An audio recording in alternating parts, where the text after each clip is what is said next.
Ama naming makapangyarihan sa lahat, sinasamba po kita sa lahat ng oras. Maraming salamat po sa isang buong araw na nagdaan na puno ng biyaya, pag-ibig at kaligayahan.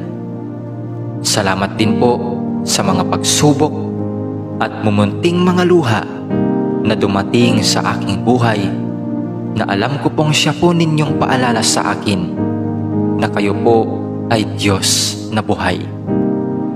Maraming salamat po sa pagbabantay sa akin at sa aking pamilya at mga kaibigan sa loob ng maghapong ito, at sa paggabay sa amin sa mga pagsubok na aming nakasalamuha. Alam ko pong nariyan kayo sa aming tabi sa lahat ng oras upang kami ay bantayan at gabayan. Nagpapasalamat